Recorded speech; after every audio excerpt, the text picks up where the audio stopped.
and it's the first of 2 units about river valleys. Take a second to look at your 4 learning targets that will be assessed on the SOL.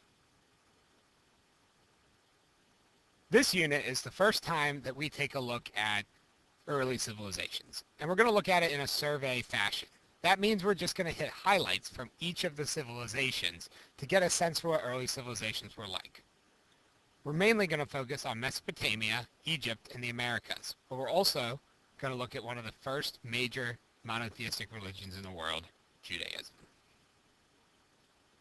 So first, let's look at some common characteristics of early river valley civilizations. Number one is they always live near a river or a river valley, which is in an area with multiple rivers.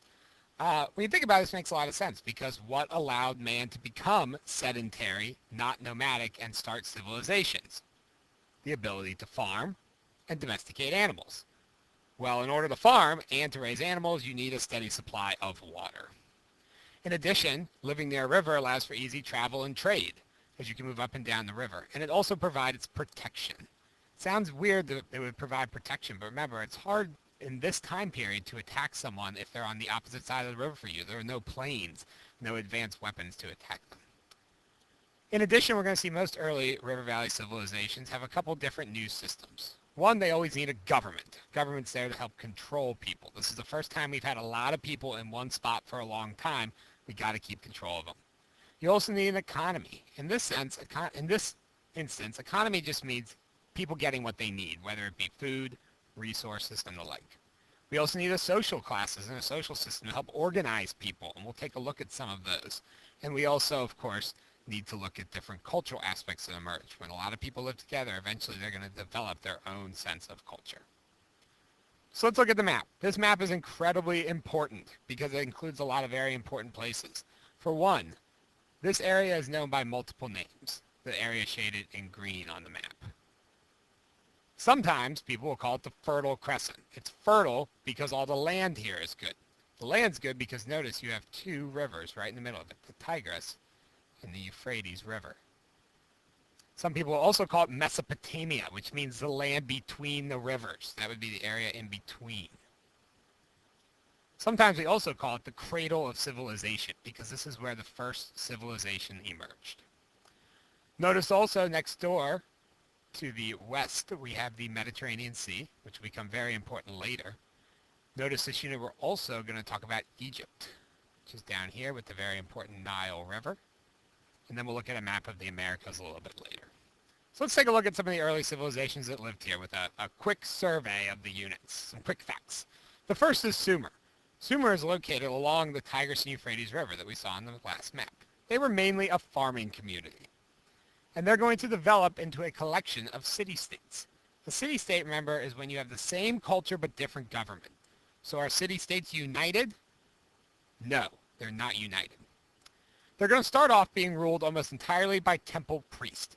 Temple priests run religion. At this time, it's polytheistic. Polytheistic means they believed in many gods. But since the government is being run by religion, we call this a theocracy. This is a really important word to know. Later, kings are going to fight each other between these city-states because you got people living close together. They're going to have conflicts. And eventually, a heredity rule system amongst the kings will develop. Heredity rule means that the next leader is determined by who the son of the current leader is. It's through the bloodlines. In terms of social class, Sumer had a hierarchy class system.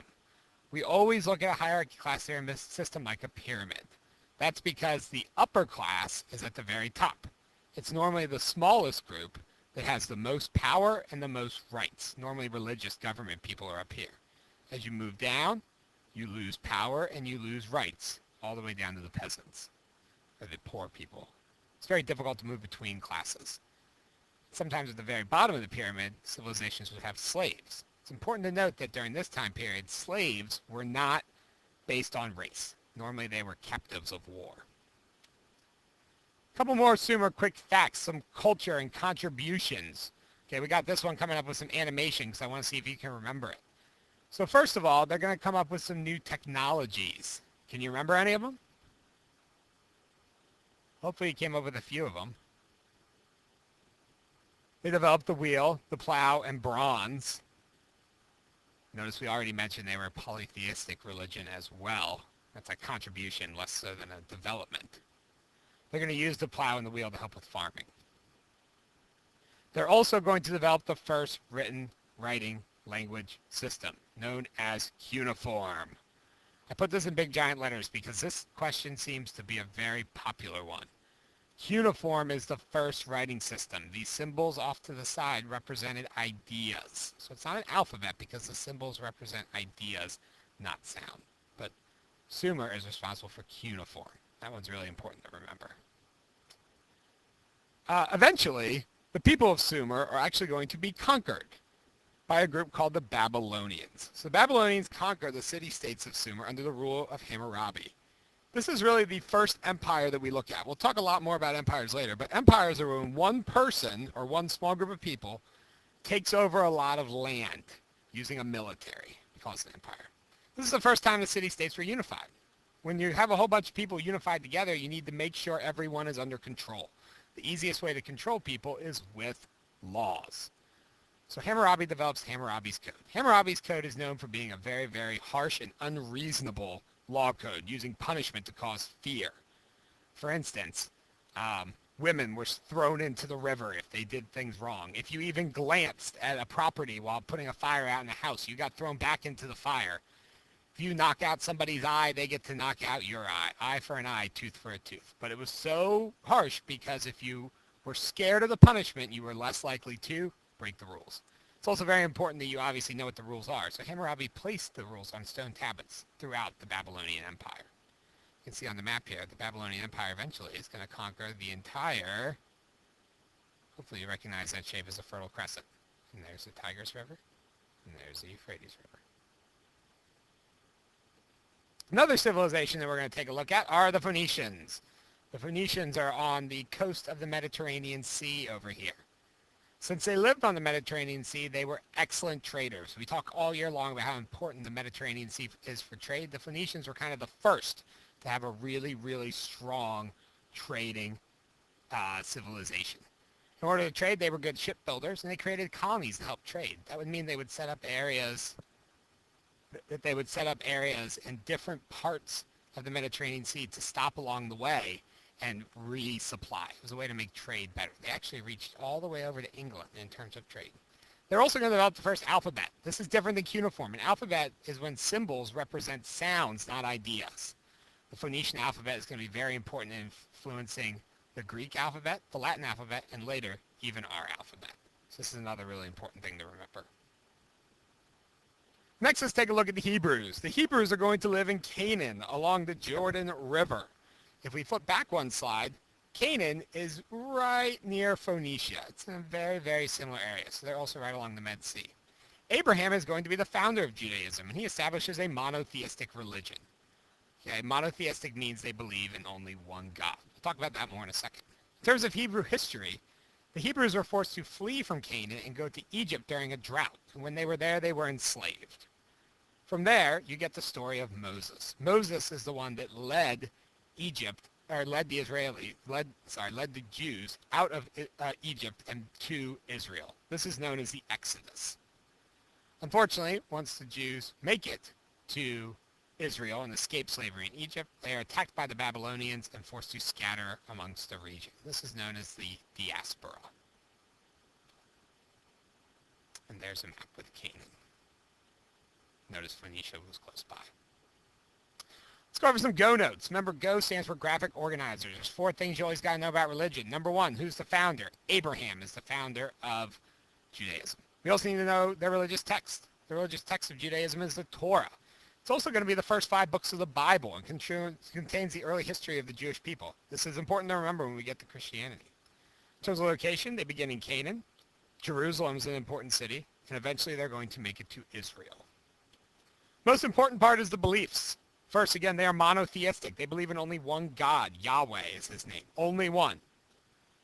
They also follow something called the Holy Covenant. The Holy Covenant was an agreement between Yahweh and Abraham. The agreement was if the Jews obey God, he will protect them. This is going to be a very important agreement. The Holy Covenant. If the Jews obey God, he will protect them. In order to obey God, they have to know what the rules are. The rules are the Ten Commandments. Thou shalt not kill. Thou shalt have only one God. Things that you are used to hearing. This is, again, shows how that you are going to obey Yahweh. And do you know who got the Ten Commandments? Moses. Moses gets the Ten Commandments. All right, let's take a look at Egypt. Egypt is located along the Nile River. You notice that the green on the map represents area where people lived. That's because if you go beyond there, you hit desert. You can't live there because you can't farm. The Nile River would flood, which allowed for farming, and flows north to the Mediterranean Sea to allow for trade. The Nile River was so important, it was actually worshipped as a part of their religion. It's believed that Ra made the Nile flood, and therefore it had to be worshipped.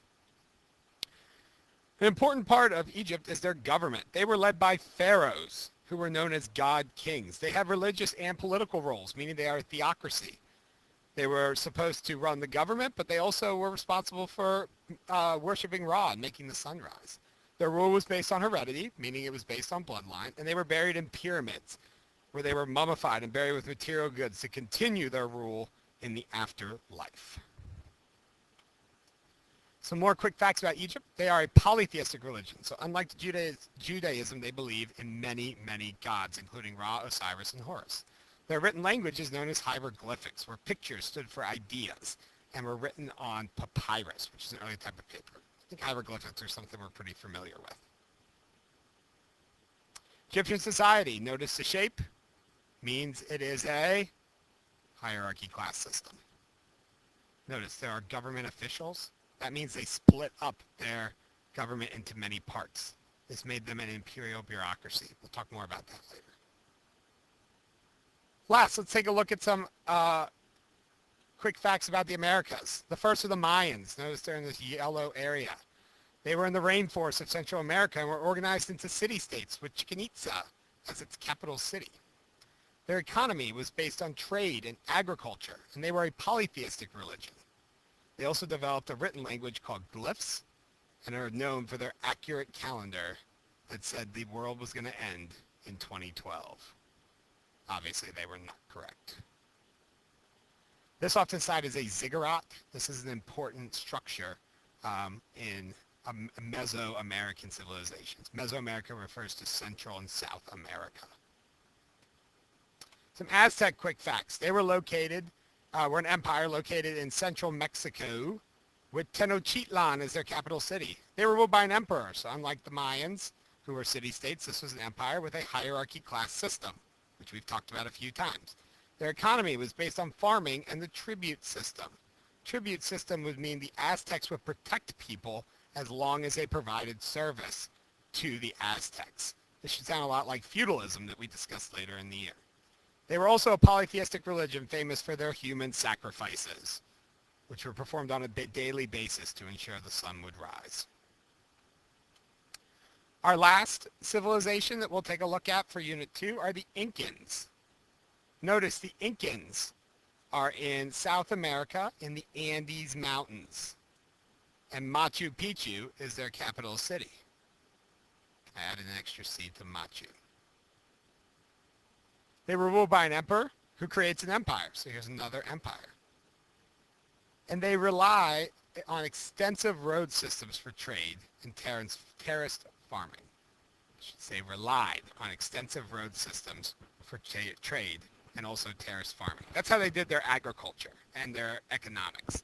They would trade along their roads, and they used this terraced farming system to ensure they could grow crops. You would water the top, and it would trickle down. That's how you farm on the side of a mountain. Finally, the Incans were also a polytheistic religion, just like the other Mesoamerican civilizations. And they, too, had a very important sun god, and the emperor was believed to be a representation of the sun god on Earth. So hopefully that helped you review some of the information from Unit 2, and it'll be helpful in preparing you for the SOL.